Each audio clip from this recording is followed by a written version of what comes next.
यहाँ है आलिया भट्ट के मेट गाला 2024 लुक और उसकी प्रेरणा के बारे में एक कथात्मक script. Clipverse cinema intro music fades slightly under narration. नमस्कार दोस्तों, क्लिपवर्स सिनेमा में आपका स्वागत है। आज हम बात करेंगे एक ऐसे लुक की जिसने मेट गाला के रेड कारपेट पर धूम मचा दी। आलिया भट्ट का मेट गाला 2024 का पहनावा।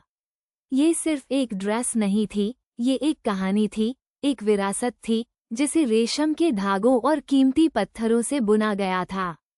कल्पना कीजिए, न्यूयॉर्क का महानगरीय कला संग्रहालय, रात का अंधेरा, चमकते सितारे और फैशन की दुनिया के सबसे बड़े नाम, और इस सब के बीच आलिया भट्ट एक सपने की तरह उतरती हुई, मानो कोई देवी स्वर्ग से आई हो। उनकी पोशाक किसी आश्चर्य से कम नहीं थी। ये साड़ी, दोस्तों, एक गहन परिश्रम और कला का अद्भुत संगम थी। सब्यसाची मुखर्जी की इस क्रिएशन ने भारत की समृद्ध वस्त्रकला परंपरा को श्रद्धांजलि दी। याद है, पिछले साल आलिया ने मेट गाला में सफेद रंग की गाउन पहनी थी जिस पर हजारों मोती जड़े हुए थे।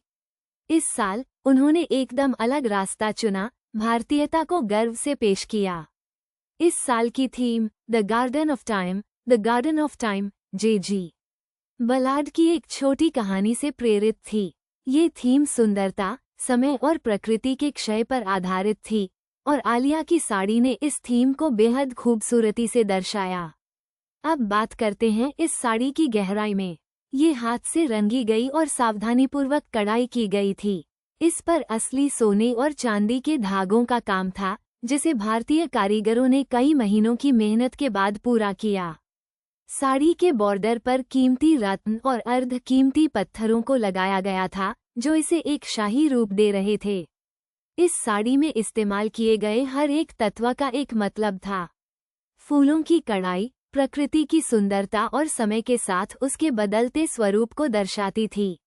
सोने और चांदी के धागे भारतीय संस्कृति में समृद्धि और शुभता के प्रतीक हैं, और साड़ी का रंग गहरा फिरोजी शांति और स्थिरता का संदेश देता है। लेकिन सबसे महत्वपूर्ण बात, दोस्तों, ये साड़ी भारतीय विरासत को दर्शाती है। ये उन अनगिनत कारीगरों को समर्पित थी जिन्होंने अपनी कला और कौशल से भारत को दुनिया भर में पहचान दिलाई है। ये साड़ी मेड इन इंडिया की एक शानदार मिसाल थी, जो दुनिया को दिखाती है कि भारत फैशन और कला के क्षेत्र में कितना आगे है। आलिया ने अपने लुक को पारंपरिक भारतीय आभूषणों के साथ पूरा किया था। उन्होंने एक स्टेटमेंट नेकलेस पहना था जो साड़ी के रंग से मेल खा रहा था, और उनके बालों को फूलों से सजाया गया था। उनका मेकअप भी बहुत ही सरल और नेचुरल था, जो उनकी सुंदरता को और भी निखार रहा था। मेट गाला के रेड कारपेट पर आलिया की ये उपस्थिति सिर्फ एक फैशन स्टेटमेंट नहीं थी, ये एक सांस्कृतिक प्रतिनिधित्व था। ये भारत की कहानी थी जो दुनिया को सुनाई गई, और ये, दोस्तों, क्लिपवर्स सिनेमा के लिए एक गर्व का क्षण था। क्लिपवर्स सिनेमा आउट्रो म्यूजिक।